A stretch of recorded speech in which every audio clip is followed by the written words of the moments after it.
l'idée il y a quelques années, puisque c'est un lecteur, Jean-Pierre, qui un jour est venu voir Franck Linol lors d'une dédicace et lui a amené un album photo.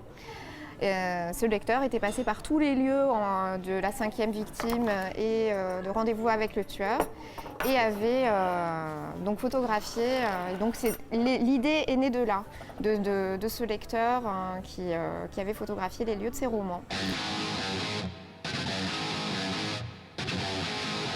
Le docteur Cartineau était médecin légiste depuis bientôt 30 ans. Il était chef de service de médecine légale au CHU de Limoges. Il avait sous ses ordres 2 autres toubibs, 2 infirmières, 3 secrétaires et 2 psychologues. Il donnait également des cours à la faculté de médecine.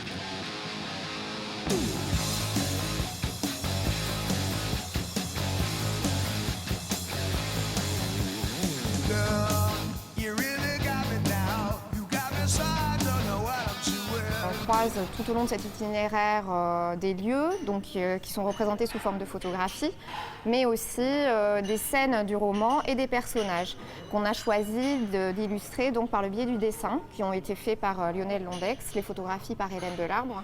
Et ce triple regard, vu que moi j'ai écrit des textes, fait que les romans de Franck Linol sont illustrés à la fois par une voix, par un regard et par un coup de crayon qui donne un côté très polar à l'ensemble. L'appartement qu'il louait se trouvait au premier étage d'une magnifique maison bourgeoise de la fin du 19e. Les pièces étaient vastes, les plafonds hauts avec des frises sculptées. Un parquet en chêne massif, patiné par l'accumulation d'innombrables couches de cire, donnait à l'ensemble un authentique caractère bourgeois ancien. Cet itinéraire, on l'a voulu très polar, donc il a fallu effectivement que les photos et les mises en scène de lieux aient cette couleur-là. Effectivement, Limoges, c'est une ville tranquille, le taux criminel le plus faible de France, je crois, en réalité. Mais c'est justement le fait que Limoges soit un peu à l'écart du monde, perdu au milieu de la campagne, que ce soit aussi une ville verte, qui crée aussi de l'inquiétude autour du lieu. Donc c'est pour ça que finalement ça n'a pas été si compliqué que ça de créer une atmosphère, quelque chose d'inquiétant par le biais des photos. Alors c'est très efficace parce que quand on vous lit ou quand on lit les romans, on ne passe plus de la même façon sur le bord des voies ferrées du centre de triage SNCF ou même dans le bois de la Batide où il y a une série de meurtres assez stupéfiants. Oui, c'est le but, ça veut dire qu'on a réussi notre projet. Une odeur de vanille mêlée à de l'écorce d'orange sur fond ombré envahit l'habitacle.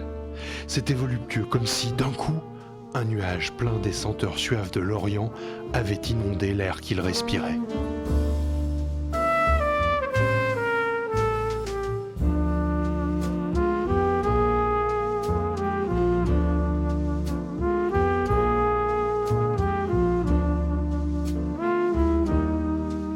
Je pense qu'on peut rapprocher la vision de cette ville, de la vision de Franck Linol avec celle des auteurs nordiques comme Mankell, qui ont fait d'espaces comme ça très naturels finalement et de villes qui sont un peu en dehors du monde, des espaces inquiétants qui sont tout à fait idéaux pour planter un décor de polar. Oui, Dumontel n'est pas si loin de Wallander que ça. Exactement, il revendique sa paternité de toute façon, c'est vrai qu'ils sont tous les deux très proches, ils ont un père ou une mère artiste.